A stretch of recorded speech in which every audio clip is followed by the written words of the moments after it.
welcome, ladies and gentlemen, to the Riverfront Bengals Show, episode 29. We have reached Leon Hall. Remember that name.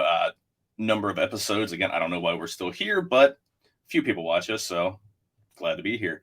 We are the number 4 Bengals-related show in the cozy hamlet of Arlen, Texas. Ooh. If you're a King of the Hill fan, you should know that reference.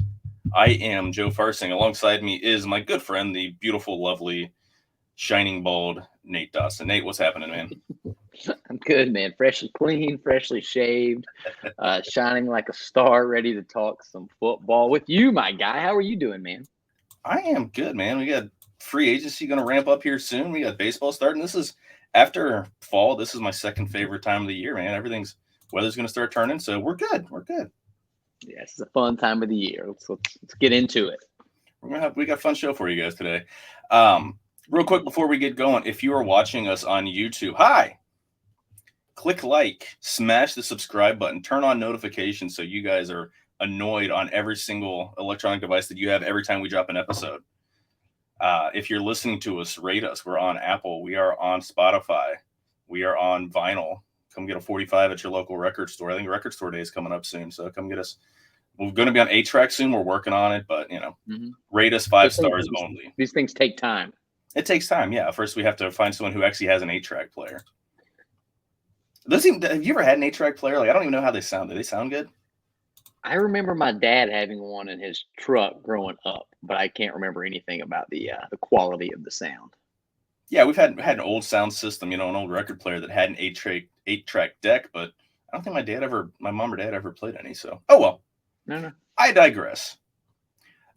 First things first, just a little bit of news and notes. Not a whole lot going on in Bengals land in the past week. Except for a certain incident that we kind of can't gloss over. Our beleaguered, troubled running back, Joe Mixon. I'm sure everyone's heard about it right now. There was a shooting on his property of a child. It was a 13-year-old, was shot in the leg, non-life-threatening injuries.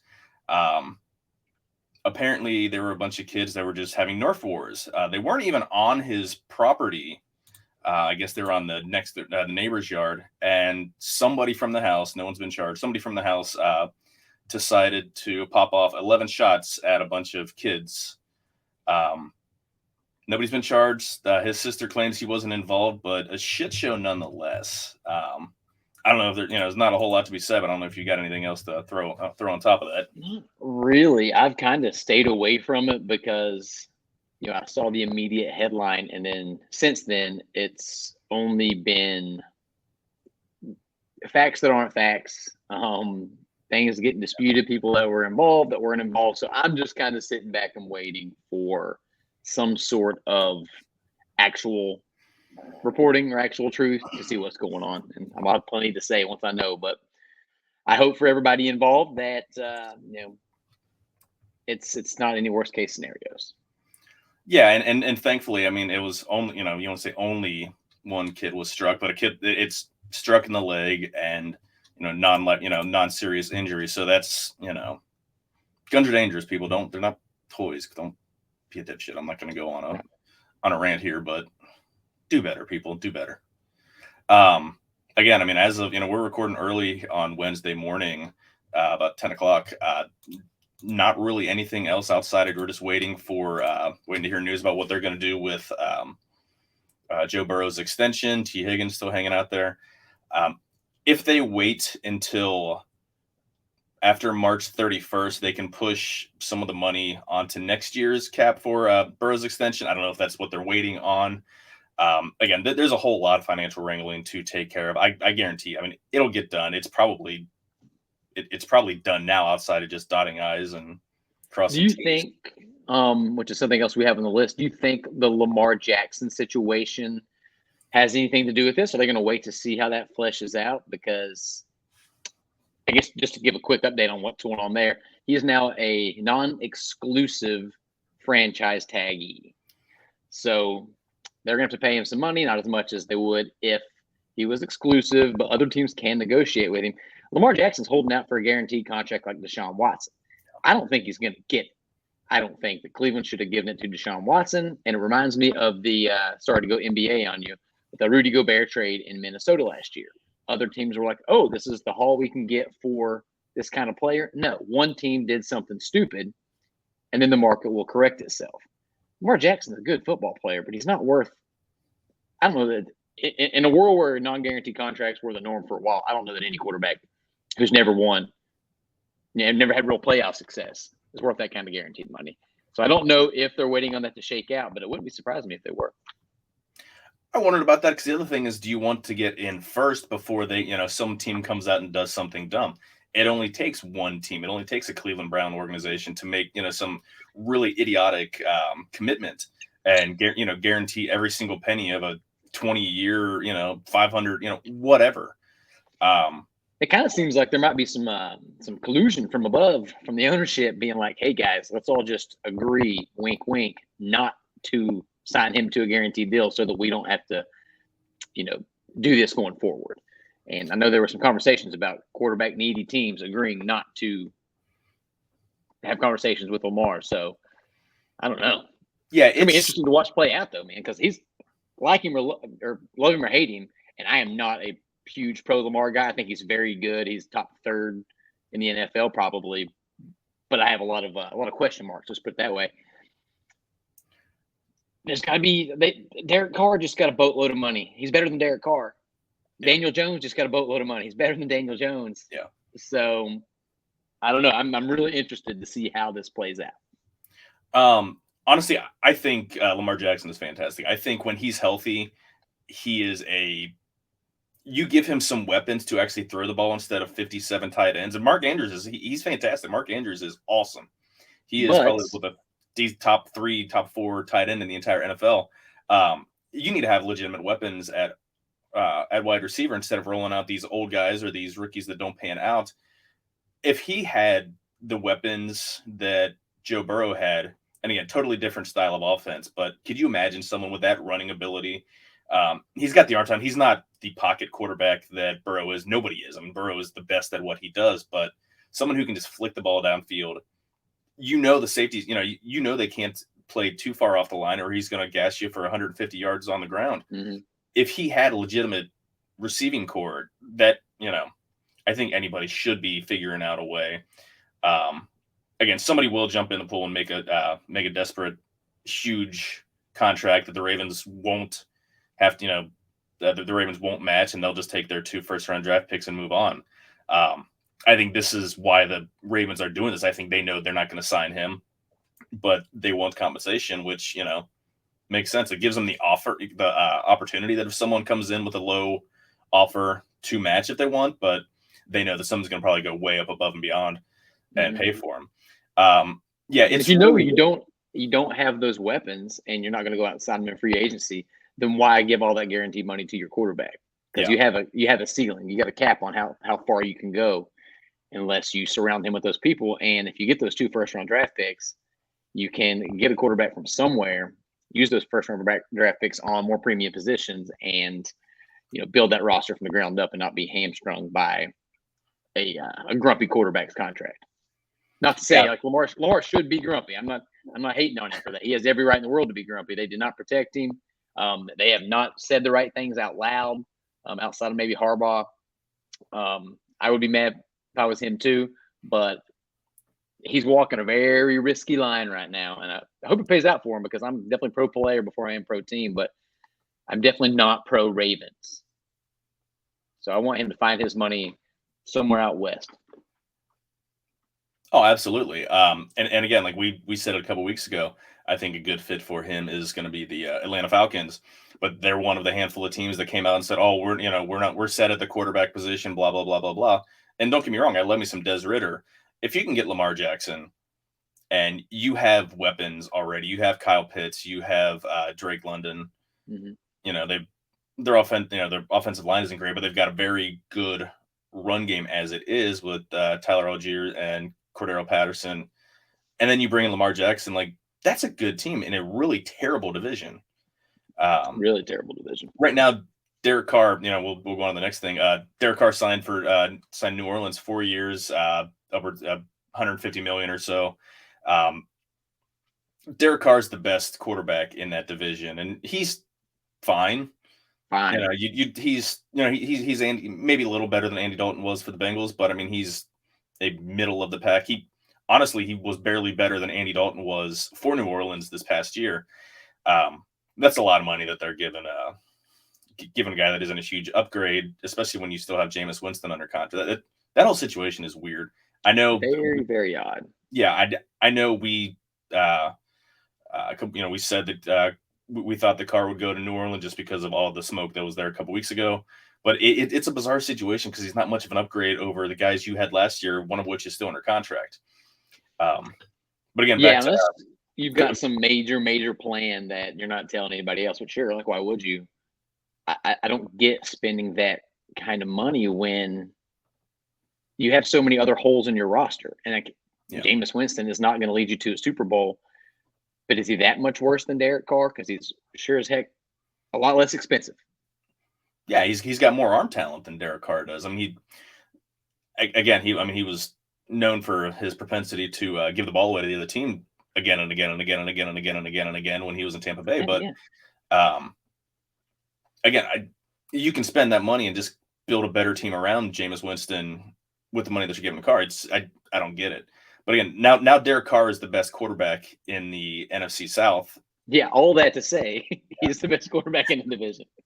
And the Falcons, who could use an upgrade and have a solid, this sounds solid, but they've got a decent team that can win the division if you have Lamar at quarterback, and them coming out and every other team coming out saying we're not interested. It's just it's collusion without collusion. There's going to be a lot from the NFLPA. I'm smelling something.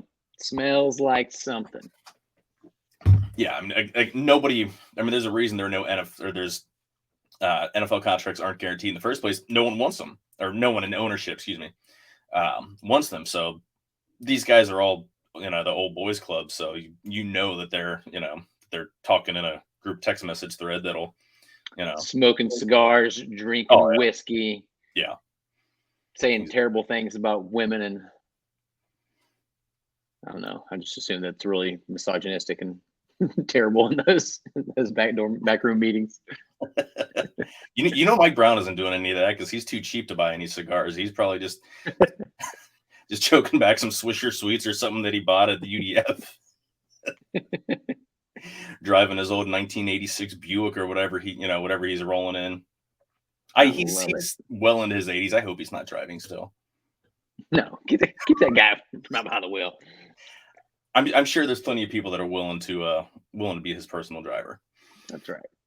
What else is going on? Oh shoot, the guy that we love to hate on over here. Aaron Rodgers. Is Aaron Rodgers actually going to go to the Jets? He is in. They're talking. Jets flew their owner and some more team personnel out to talk with him yesterday. Try to convince him to accept the trade. And if they're this far along the process, that means that the Packers and the Jets have agreed to the compensation. And now it's just getting Aaron Rodgers to agree to go to New York. I don't see the fit for him in New York. He's such a weird, flaky dude. And going to the biggest spotlight city in the country, it doesn't make a ton of sense. For the roster, if he fits in, that's a hell of a team. But they've got some serious weapons. They like their coaching staff. Yeah.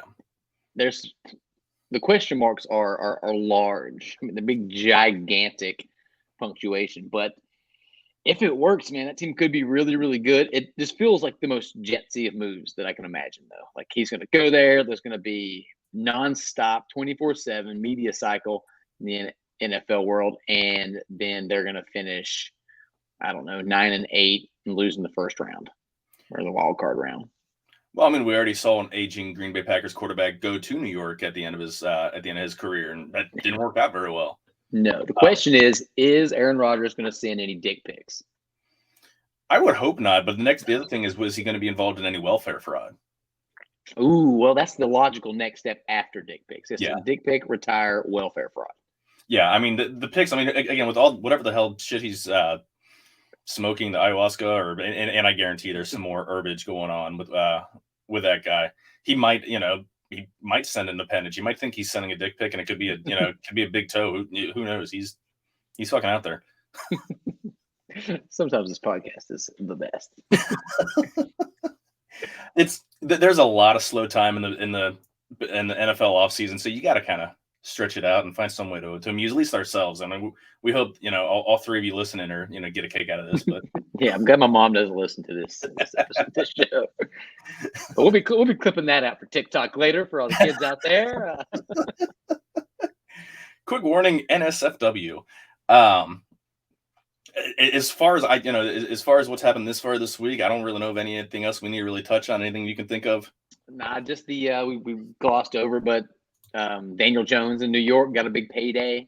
I've gone back and forth on that one. What was it? 4 years, 160 million, something like that. Yeah, with most of it guaranteed. He showed me some things last year that I had never seen before. I was out on him big time, and I still don't think he's great, but I do think he's good. And quarterbacks are only getting more expensive. So if you just go ahead and shore that up for the next few years, maximize this small window of I don't know, relevance, being competitive, I guess I don't hate it. I just feel like he's one of those quarterbacks where his own fans are never going to love him, but opposing teams' fans are also kind of worried about him. So I don't know. Yeah, I mean, he's a little bit of a wild card. Things he does well. I mean, he's mobile. He takes care of the football. But to me, is he really much different than 2011 to 2015 Andy Dalton? This is the problem. Like, you have teams that are just scared to not have a quarterback. And again, like you've got 200 and 212, whatever the cap is up to this year, and you got to spend it. So, but it's teams are afraid of not having somebody, dynamic, or you're scared of not having anybody reliable at quarterback. So they're going to overpay for guys, or overpay, but they're going to pay for guys that they know aren't good enough to take them to the next step. These guys that you got to prop up with talent all across the board, and Giants don't really have that. Saquon Barkley was franchise tagged, so you assume that he'll be around next year, and unless they were to somehow work out some kind of a sign and trade deal. But they don't really have much on the wide receiver core, not much on the tight end. They still have a lot of work to do. Yeah, they have 0 wide receivers I had heard of before last year. Yeah, even into the playoffs, like these guys, like how I think I've heard of these guys. There's a guy named Isaiah something, and I still can't remember his name, and I refuse to at this point because I'm not sure that he's a real person.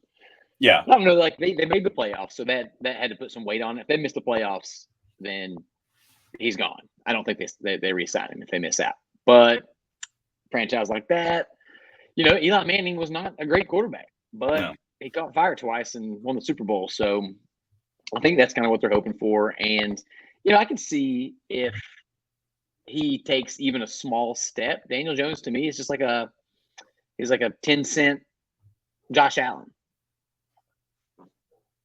but maybe doesn't shrink away in big games. Yeah, but I mean, you look at their schedule though, and a lot of it was kind of fool's gold. Yeah, the NFC East was really good top to bottom. What's that? I was just agreeing with you. Yeah, a lot of fool's gold there. They could have easily lost 4 more games. Yeah, they played the AFC South. The AFC South was absolutely flaming hot garbage. Yeah, exactly. And then they also played the looking at the schedule, trying to see what other division they ended up playing. I'm totally missing out. What other? Oh, the NFC North, and the NFC North wasn't great. You had the Vikings, and then Lions were okay. Packers were okay, and the Bears were terrible. So are they going to get exposed? They spend all this money on a quarterback and then go 5-12 next year. Who's going to get more exposed, the Giants this year or Aaron Rodgers via text message? As soon as you said that, I knew exactly where you were going, and I was cringing and bracing. I don't know what you're talking about. I don't know what you're insinuating. Let's quickly pivot. Let's get out of here with this. So we're moving on to this week's topic of the week. Last year we did the Bengals all-time team by best season on the offense. This year we are going to defense.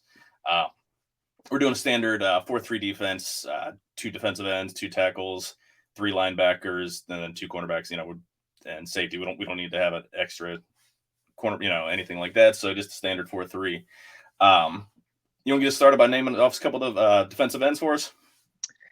Yeah, man. So the one that I wanted to mention, because I don't know the history as well as you do, but my guy Carlos Dunlap in 2015 just had kind of a monster year. So I think he was a pretty straightforward pick here. 13.5 sacks and a Pro Bowl nod. A lot of these times I try to stay away from Pro Bowls and making these picks because they can be a bit subjective. But this season definitely deserved it. He was a monster. Yeah, I mean, the way that he ended his tenure here in Cincinnati was really terrible. Posting pictures of blackboard of defensive lineups, publicly putting his home for sale on social media. Dick thing to do, but I mean, he was really, really good when he was properly motivated. I mean, he was up and down. Everyone questioned his effort, and that's why he fell to the second round. But he was really good. I mean, he shows up here again. Very next season, 2016, he only had 8 sacks, 3 forced fumbles, but 15 passes defended. I mean, he was huge, 6'6". He had absolute pterodactyl-like wingspan. 15 passes batted down the line of scrimmage. I mean, that's one every game. It's absolutely crazy. Another season that we absolutely have to bring up, Coy Bacon, 1976. You need to go look at the 1976 Bengals defense. There's a lot of guys that are on our list here that played on that team. They were outstanding. They went 10-4, tied for the Steelers for the Central Division title, but 2 of their losses were to the Steelers. Steelers made the playoffs. Bengals sat at home. Steelers won the Super Bowl that year. But that was a damn good team. Coy Bacon in 1976 had 21.5 sacks. They were unofficial at that point because 82, I think, is when they became an official stat. But in only 14 games, that's 1.5 sacks a game. Like that's insane. If you were to do that over 17 game schedule, you'd have 25, 26 sacks. Yeah, unsurprisingly, he led the NFL in that stat, and also just a great name, Coy Bacon. I think I'm going to name my firstborn child Coy Bacon Dotson, boy or girl. He had a smoky flavor to him. He's fantastic, and he's an Ohio guy from Ironton, little steel town down the Ohio River. We love it. Another guy we got to highlight, Eddie Edwards, 1983. Eddie Edwards is one of the top 3, I think, in Bengals in career sacks. Best season he had was 1983. He had 13 sacks. And we got to mention our boy Trey Hendrickson. Last year, 14 sacks, made the Pro Bowl. He is the official sack record. Again, Coy Bacon is unofficial, but he's officially in the record books as having the most sacks. You want to name 2? You want to name our victors here in the defensive end? Yeah, I think the winners here were Carlos Dunlap, 2015, and then our guy Coy Bacon, 1976, with those 21.5 sacks. Yeah, that's a lot of smoke coming off the edges here. Yeah, I don't. No pushback there. I think that's. I'm really comfortable with those picks. You can do worse than having 35 sacks from your combined from your edge guys. Yeah. We will move on to defensive tackle, and there's a lot of Bengals had a lot of good defensive line play for their history. I mean, some positions are stronger than others, some are weak, but defensive tackle is definitely a strong suit. For most teams, you could just put all of Geno Atkins' career for the top 5 seasons, and you really wouldn't miss out. But there are other guys that are definitely deserving here. The first one we will go with Geno Atkins' 2012 season. First team All-Pro, Pro Bowl, 12.5 sacks, 4 forced fumbles. I know you weren't as much around in Bengals during Geno's reign, but he was an absolute monster. He walked so Aaron Donald could run. Guys that are shorter, squattier tackles, smaller, on the smaller side, but just the way that they could absolute blow up its game plan. He had, and just off the top of my head, there were 3 or 4 sacks that he had. He didn't actually touch the quarterback. He pushed the center into the quarterback and knocked him down, and then just tapped him. Center. These are guys that centers are guys. They have strong anchors. These are guys that you don't put on skates and knock them back 5 yards into the quarterback. Yeah, man. Gino was a monster that year specifically. Those 12 and a half sacks from the interior is just wild. Like you expect defensive end to put up big sack numbers, not these guys in the middle. 17 tackles for loss that season too. Big fan of the 2012 Gino year. Yeah. Who else you got on there? We got Gino's 2015 season. Again, first team All-Pro, Pro Bowl. That 2015 season was supposed to be the special one before Dalton got hurt. Dalton was playing his best ball. That was the most fun team that I remember watching, at least until the 2021 Bengals. But again, first team All-Pro, Pro Bowl. He had 12 sacks. Again, just another monster. Left off how many tackles for loss, but just even in the run game, he's cutting through, breaking off double teams, blowing it up. If he's not making the play, he's making the guy bounce it outside, and Gino or one of the linebackers are cleaning it up. Yeah, I mean, I think he's the only guy that we listed on here twice, so that tells you something. Yeah, at least at the defensive tackle position, but not our number 2 pick. You want to, since you're the country music fan, I'll let you take the next guy. So I had this guy listed, but I didn't think he was going to be my winner, and it's Tim. I apologize if I mispronounced this. Crumry. Yeah. Yeah, Tim Crumry in 1988. My guy was. Oh, sorry, no, that was who I did pick. We're talking about 1972 Mike Reed. This guy. It was a good season. There's a first team All-Pro. He had 12 sacks that year. Made the Pro Bowl also. But Joe found this little anecdote that I was unaware of. Mike Reed, not only 1972 was he first team All-Pro, he won a Grammy for Best Country Music Song, writing "Stranger in My House" for country music legend Ronnie Millsap. So I was going to go with Tim Crumry, but I had to change my pick as soon as I found out that the guy also won a Grammy. You don't have a better year than that in the NFL.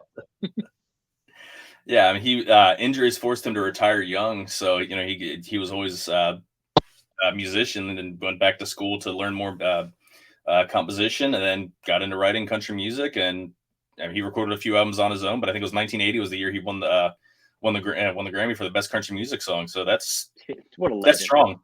What a legend. Yeah, I mean, a lot of our old, if we got any old head Bengals fans, they're going to say the Tim Crumry 88 season was the best. First team All-Pro, Pro Bowl. Only had 3 sacks, but again, as a defensive tackle, and you're not always going to get sacks. He had 152 tackles on the defensive line, and that's astounding. He's got, you always constantly see him with a bloody nose, or he's bleeding from somewhere. Snapped his leg in Super Bowl 23. I mean, I honestly think that he would have tried to fight to come back onto the field, even with his leg in a splint. I mean, he was that kind of just absolute maniac warrior. Hey, you switched sides. Where'd you go? No, I did it accidentally. Magic trick. But yeah, I think Crumry is probably the answer here. But hey, it's our show, so we do whatever we want. If a guy wins the Grammy for writing country music songs, he is number 1 in our book. But Crumry also got 7 votes for defensive player of the year that year. So that shows you how awesome he was, not just on the Pro Football Reference stat sheet, but amongst his peers. Pretty cool. Yeah, and he's one of the what ifs of that season. Again, I mean, he's one of the best defensive players in the NFL that year. On the biggest stage, breaks his leg. If he's right, like if he's able to play to the rest, 49ers only won of a last minute touchdown, and even that shouldn't have happened. Lewis Billups had a interception go through his hands on that drive. So just one of those. Lewis. Just one of those. The universe hates Cincinnati for embracing Peter Edward Rose. This was, this is just the universe getting back at us. We're going off the rails, and I love it. It needs to end. Only the tackle we've got on our list was Ron Carpenter, 1974. He had 13 sacks. Before, I think he actually has the record for the most sacks for the Bengals single season from the defensive interior. Didn't make the Pro Bowl that year because I think if you had the black and gold of the Steelers, even if you're practice team guy. You were making the Pro Bowls those years, so really hard to break into those rosters. But guy that deserves mention. So, but again, our two tackles were Gino 19. Wow, Gino's not that old. 2022's 2012. Wow, we're on the struggle bus here. 2012 season, and Mike Reed 72, just in honor of him winning a Grammy. So. Yeah, we apologize. Joe got a little flustered there. He received a text message notification from Aaron Rodgers and didn't know what to expect. It was a thumb. It was It was a thumb. Didn't know what to do with it. All right, let's talk some linebackers. What do you say? Yeah, this is a difficult / easy category. Surprisingly, over the 55 seasons that the Bengals have existed, they have had a grand total of 3 guys elected to the Pro Bowl. And yeah, the Pro Bowl is kind of a shitty metric because especially now it's just a participation trophy. But it especially in the earlier days, it meant something. But again, like they've had a lot of good guys, good players come through, but a lot of the guys, they had better seasons after they left. But our not difficult to pull out the best seasons, but it's kind of difficult to at least need to highlight a couple guys that had some good seasons. So first one is 1976, Jim LeClaire made the Pro Bowl. Again, his stats really weren't all that, I thought I deleted them here, but they did not jump off the page. That's for sure. Yeah. I think it was more of, someone that did what he had. Yeah, he only had played 14 games, but against they don't have a lot of tackles and anything like that listed on. It's for those days. It's kind of hard to pull up stats, so we're kind of just my notes for him just said made Pro Bowl, kind of slim pickings. Yeah, exactly. It's kind of we have to pick somebody, so we'll pick a guy that made the Pro Bowl. The second guy we pick is kind of quiet guy, someone you wouldn't really think of when you think of guys. No, I'm just kidding. This guy was a fucking maniac. Vontaze Burfict, 2013. Yeah. For all the headache, this is the reason why he got he was kept around. He was a playmaker. 2013 season, he was second team All Pro, made the Pro Bowl, 171 total tackles, an interception, forced fumble, 2 fumble recoveries, 1 for a touchdown, 3 sacks. I mean, he was, for a guy as big as he was, and he didn't have any good 40 speeds, was never clocked that high. He was a sideline to sideline player, and he was one of the guys that hit you like he was trying to send you to the hospital, because he was. I mean, he was a dirty, kind of a piece of shit. But again, it's a guy. Do you risk taking that guy off your team, knowing that he's going to make plays that are going to help your team, and then make a play that's going to kill you? Yeah, if he's got to play for a team, you'd rather be yours than somebody else's. Yeah, you rather him put someone else in the hospital, not your guys. Yeah, he led the NFL with those 171 tackles. Also led the NFL in fumble recoveries for touchdowns with, I think that was 1, but still led the NFL. So it's bold on the stat page. Yeah, very deserving year for 2013. Vontaze Burfict. Who else you got? Straight up maniac, but hey, we'll take it. Bill Bergey, 1969, excuse me. Defensive Rookie of the Year, Bengals' second year of existence, made the Pro Bowl. And again, there aren't a lot of stats for outside of interceptions and fumbles and stuff like that. There aren't a lot of stats for these guys. They don't show tackles for loss, things like that. They just didn't keep great record of it until you got closer to the 80s. But you're going to be recognized as the Defensive Player of the Year or Defensive Rookie of the Year and make the Pro Bowl. You got to be doing something right. He had 2 interceptions. Again, I mean, this is a Bengals team that's is looking for a identity. Who are they going to be? And having someone come in your second year definitely was good sign to start the team on.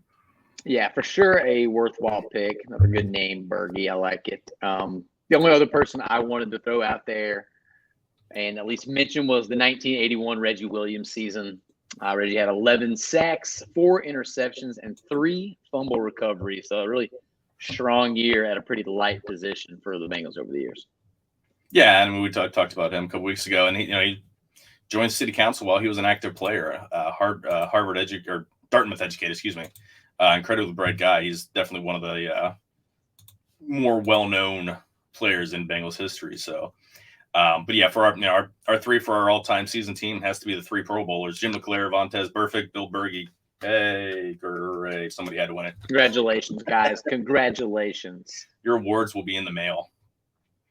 On the defensive backfield, and we got a lot more choices, and it's a lot tougher pick for these guys. So we will start off. We'll just do this kind of out and sequentially from the seasons. 1970, Lamar Parrish. He had 5 interceptions, 2 return touchdowns.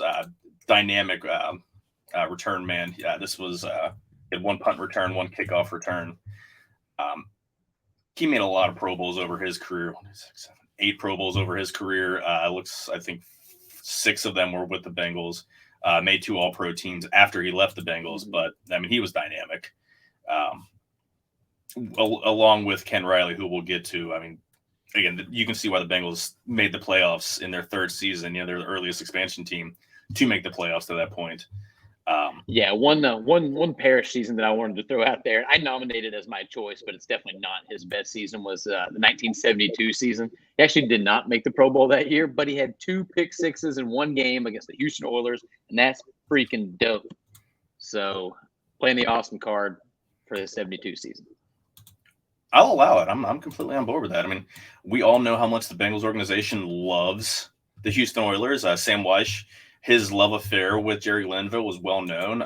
Calling timeouts when they're up 50, when they're up by 50 points in the 4th quarter, so we can kick a last-second field goal. Hey, I am all for it. So, actually, I think Sam Weish might have been on that team. So that's probably where his love for where the Oilers came from. That's it. But you just brought up somebody that we have to spend a little bit of time on, and that is Mr. Ken Riley. Yeah, absolutely. That 83 season, man, pretty special. First team All-Pro, led the NFL in pick sixes with 8 interceptions on the year. I don't remember exactly how many pick sixes he led the NFL. 8 interceptions on the season. Just a monster year in 83 for Mr. Riley. Yeah, he had 2 pick sixes. Yeah, just monster. And he had another year on there, too, that's probably worth you had a good point here. That year he was 36 years old and was his last year in the league. How many players in their careers making the first team All-Pro? Yeah, so at that age and at that position, I mean, that's a position where, you need – it doesn't matter how much moxie you have. You still need to be pretty fast. You need to, if you're out there getting absolutely roasted over the top, even in the 80s when, the game was a little bit different, like you're not out there making picks. This is someone who kept his peak physical, kept himself in peak physical shape until the very end of his career. Again, I mean, he well overdue. Will be inducted into the Hall of Fame this summer, which was awesome to see. But yeah, he was dynamic. Another season of his that should go mentioned is the 1976 season. He had 2nd team All-Pro, 9 interceptions, had a touchdown. This guy had 5 interceptions, 5 interception returns for touchdowns over his career. I mean, that's a lot. That's a lot of touchdown time. Yeah, super cool. I agree with that. 83 season really sticks out to me. Who else do you think we should mention here? Absolute wild card one that I remembered the name, from unfortunately being a Bengals fan my entire life. And only old heads that remember every little bit of minutia is going to remember this guy. Ashley Ambrose, 1996. He was a backup for the Colts for the first 4 years of his career. Bengals signed him to nothing free agent deal. I mean, he wasn't a starter. First year on the team, he's first team All-Pro, made the Pro Bowl, 8 interceptions and 1 return touchdown, and just absolutely came out of the blue. And the 96 Bengals team was, I believe they were one of the 7-9 teams. They had 3 teams that were not terrible. Oh, 8-8 that year. They were 7-9, 8-8, and 7-9 in 95, 96, 97. The rest of the 90s, they were absolute shit. So that was, kind of, that year happens, you're like, okay, this team is not terrible. Let's, they can maybe build on something. Well, we know how the rest of the decade went. Yeah, I wonder how his career would have turned out if his name wasn't Ashley. You think he thrived? You think his drive to succeed was fueled by being named Ashley? Maybe. I mean, if you remember, there was a running back played with the Browns and a few other teams. Actually came up from South Central LA. His name was Ben Gay. This was in the I think the early 2000s. So I mean, you have to figure someone coming up with that name. Parents definitely, yeah, put a mean streak in you. Yeah, I mean, their parents definitely listened or went by the Johnny Cash, a boy named Sue thing. Yeah, that's exactly right. You want to throw out our last? Yeah, we should at least mention the 2009 Leon Hall season. Second team All Pro, 2 picks, and 24 passes defended. Man, there's another one on there. Deltha O'Neal, 2005. Yeah, second team All Pro, Pro Bowl team record, 10 interceptions. I'm surprised I didn't remember that season. Because 10 interceptions is wild. Yeah, he and Torrey James. I mean, that was a team. The defense was mostly cast-offs and a couple rookies. That was David Pollock's rookie and only year because he got injured. Odell Thurman's rookie and only year because he unfortunately had a alcohol problem. That's another linebacker that would have been on this list if he just battled his personal demons better and was able to not be suspended. But in my defense, 2005 was my freshman year of college, so I don't remember much. I had a lot going on that year. I had season tickets for the Bengals that year. I got married that year. That was the year my dad died. There was a lot going on. So if I can remember anything outside of any of that stuff, it's pretty impressive. And there was copious amounts of alcohol, for all those occasions. So there's naturally that I can pull any of that stuff up. I'm glad there. I didn't drink all of it away. But yeah, for our team, we were going with the 1970 Lamar Parrish and the 1983 Ken Riley. Those guys teamed up for several years through the 70s. Absolute dynamic. So we'll keep them together. Yeah, I love it. All right, so move on to safety. There's some good choices here too. Absolutely. First off, definitely, I don't have these in any specific order because that would make sense if I did. Actually, you know what? We'll go in chronological order here. Let's do it. I can adapt on the fly. Tommy Casanova, 1976. Again, another guy off that 76 Bengals defense. Probably the best name ever in the annal of Bengals time. Casanova, I mean, the ladies loved him. So good. Oh, yeah. First team All-Pro, Pro Bowl, 5 interceptions, 2 returned for 2 touchdowns, scored a fumble recovery touchdown. Again, that team could have, should have, if they were in any other division. And you can't, you can't say, oh, well, if they didn't have to play the Steelers, they would have been great because the Steelers were there, but still. Right. Yeah, those 3 defensive touchdowns are nasty. He hit 109 yards on all those interceptions he had, which I thought was pretty cool. Like the dude wasn't just getting picks and falling down. He's making something happen. That's a lot of fun. He was definitely one of my 2 safety picks. Yeah, and especially in the 70s, definitely the best safety that played for the team in their first full decade. Next one we have to go in. He's listed twice in ours. He has to be mentioned. He's probably the biggest name when you think of safeties, physically and figuratively. David Fulcher. First year we have here is 1988 Super Bowl team. Second team All-Pro. 5 interceptions, 1.5 sacks. This guy was massive. I mean, he's the size of – you have defensive ends that are his size. Edge rusher, 6'3", 235 pounds. And I know he's before your time, but have you ever seen video of the players in the 80s with this huge oversized pads? Yes. Imagine somebody that big with those oversized pads waiting for you over the middle. Just DK Metcalf coming as a safety. Absolutely. Wild. Absolutely. And I mean, receivers knew that he was waiting there to absolutely lay the wood anytime they're coming across the middle. And again, not only hard hitter. I mean, he was decent coming off the blitz and it's good in coverage too. Yeah, massive. And that was his 88 year you just mentioned. His 89 year was probably even better. Yeah, First definitely. team All-Pro, Pro Bowl, had the 8 picks, which is wild. Also had 4 fumble recoveries in 89. So just a monster season from a monster dude. Yeah. Yeah. He's still around the community. Still comes around Cincinnati. He's still in. You still hear him on the radio a lot during the football season. Great dude. And again, like he was just the absolute rock of SWAT team secondary in the '88. Him, Eric Thomas, Lewis Billups, and Solomon Wilcots. I mean, those guys they were awesome. That was a fun team to root for. And it was the first 1988 was 88-89. Those were my first 2 years that I really followed and understood football. And it helps when your team has success to kind of draw you into the sport. But that dude was just, I mean, you're running into a brick wall. I love it. Bring him back. Yeah. He's not too old. I mean, he's in his 60s, but I mean, he's still a large man. So, next season we need to bring up is Reggie Nelson, 2015. He's from one of the better trades the Bengals have made in history. Traded just some scrub backup cornerback to the Jaguars and draft pick for him for the 2010 season. He had a bunch of good seasons. 2015 was his best. Second team All-Pro, made the Pro Bowl. Led the league with 8 interceptions, 115 return yards.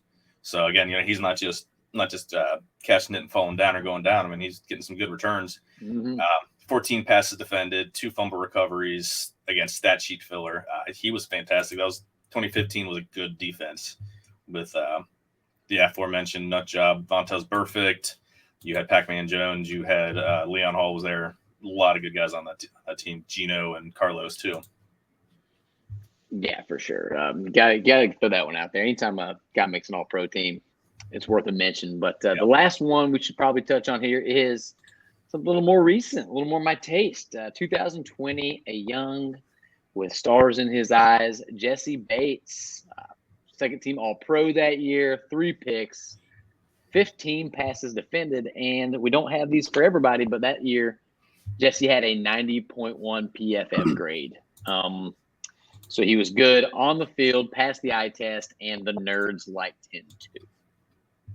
Anytime the nerds like him, I'm definitely down. I'm kind of a nerd myself. I mean, this was the season that, that brought him out into the forefront. This was would have been his 3rd season. And, this is why he's franchise tag, why he's going to sign a big season. Like you saw his ability. Now he hasn't come close to reaching that. He's been lights out in the playoffs, but he's been a little inconsistent throughout the seasons. But yeah, I mean, he was just the typical, the prototypical center fielder that you want back there. So, but he does not make our team. Sorry, Sorry, Jesse. But you're not going to make the team this year either. You free agent. Get out of here. Supposedly the Browns want him. That would be a kick in the. I wouldn't say kick in the balls, but that means hey, great, have fun going 7-10 this year. But we are picking Tommy Casanova, the man with the best name, and David Fulcher, the model of intimidation for our safeties. Love it. Real quickly here, we'll just move on to our specialists. There's no need to really have any debate over these guys. They're pretty cut and dry. 2007, Shane Graham is our place kicker, 37 extra points, 31-34 field goals. He has the highest single season percentage, of any kicker for the Bengals. Punter, our boy Kevin Huber, we miss you. Enjoy your retirement, and I don't even know if he's going to retire. He's going to look for another team, but he's old. He's not very good anymore. But he had the best season of any punter a couple years ago. He had the highest single season punting average, gross at 47.6 yards, net at 42.8. So again, easy pick when you've got the best numbers for both in the same season. So people are going to say that about me one day. Oh, Nate, he's old and he's not any good anymore. But I figured they put you in the word. We wish him well. I figured they mentioned you and the word gross in the same sentence. So I didn't say I would. I love you, Nate. You just go hang out there, Aaron Rodgers. You belong. You were the coolest. You're the coolest Dotson that I've met. I hope you get locked in a room with Russell Wilson for 3 days. Let's ride. I wish we could have just cut the podcast right there. That would have been perfect. I think the Geneva Convention has outlawed things of that nature. So, Exactly. But yeah, so that wraps up our defensive and specialists. This team will take on any team, and outside of the linebackers, they match up pretty well. I mean, again, we're not, Bengals aren't the star-studded team of the Cowboys, 49ers, Steelers, but they've got a lot better history than people realize. And, been a lot of good players who come to the doors of Riverfront Stadium, Nippert, and Paul Brown. So for sure, it was eye-opening, kind of digging into some of these seasons as an exercise, because we touched on, I don't know the history like that, but I was pleasantly surprised. I think that team's going to stack up with just about any team that a franchise can put together. So good job, Bengals. Better than the crappy ass Browns. Well, probably not, because the Browns have been around forever and they were good before any of us was born. Yeah, we can make up facts. Screw you, Browns. Their fans like to pull up that they've got all these championships. I'm like, oh, that's great, but the Super Bowl is 57, or the Super Bowl 57 now, and they've yet to appear in one of them. So, suck an egg. Yeah, that's right. That's right. We're running a little late here. Not going to do any viewer mail. Nate, you got any final thoughts before we get out of here? No, man. We'll put up a little graphic, throw it up on Twitter if anybody wants to argue, tell us where we went wrong, say that you don't like country music, whatever. I don't like country music. Nobody's perfect. Check out the Riverfront baseball shows. We had some exciting news this week where we announced that the Late Night Reds guys are going to be joining here. Tim Daniel's going to host for a live show on Sunday nights. So we're going to come at you twice a week with some baseball action. I think you'll see a little bit of both of us on there on occasion. And yeah, we'll hopefully have more exciting things coming soon from the Riverfront. If we learn anything, it's more of me means higher ratings. That's it. That's why we have 11 views on this show per week. We got 11 views and we haven't even posted. Hey, that's actually good news for us. But yeah, you guys have any thoughts for us? Anything? Email us, team@riverfrontcincy.com. We are on Twitter there at TR Bengals Show, at NC Dotson 32. I was going to say 22. Man, I am off with my numbers. I don't know what the hell is going on with me. Dick pics. We're on TikTok. We are on MySpace. Tom is our only friend.